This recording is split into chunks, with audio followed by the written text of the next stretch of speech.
J'adore, ce soir il y a un reportage sur les volcans. Ah, c'est cool. C'est de quoi ils vont parler? Bah ils disent la ceinture de feu, leur formation, les coulées de lave, tout ça.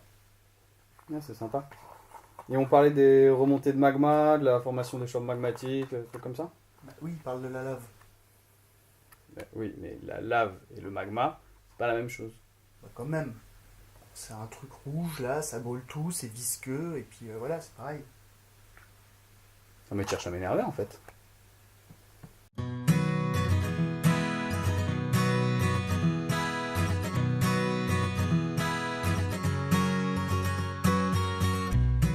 Si comme mon très cher ami Tardy, vous avez l'habitude d'utiliser les mots lave et magma comme synonymes, eh bien sachez qu'ils désignent en réalité deux matériaux volcaniques un petit peu différents.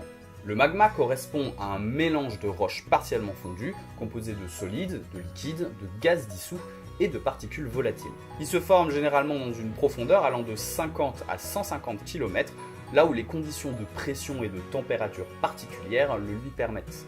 Notez qu'il peut également se former à des endroits plus proches de la surface, notamment dans les zones de subduction, les dorsales océaniques ou les points chauds. En fait, il se forme partout où la température est assez élevée, entre 700 et 1300 degrés, et la pression assez basse pour empêcher que les roches restent totalement solides, comme c'est le cas dans le manteau par exemple.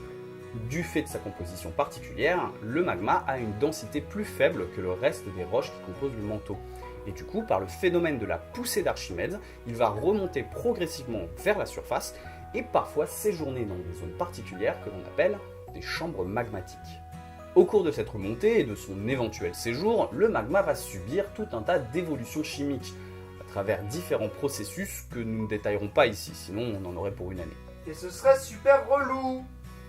Mais sachez toutefois que c'est en fonction de la vitesse de remontée de ce magma, du type de roche qu'il va rencontrer ou de l'adjonction d'eau qu'il va cristalliser de manière différente et ainsi former les fameuses roches magmatiques. Maintenant, à la lave. Lors d'une éruption volcanique, le magma arrive directement à l'air libre. La pression étant beaucoup plus faible, les gaz dissous dans ce magma vont partiellement s'échapper.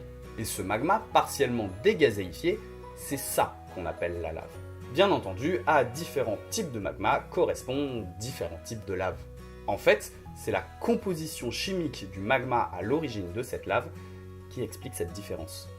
Voilà, vous pouvez désormais briller en société pendant votre soirée karaoké spéciale Disney.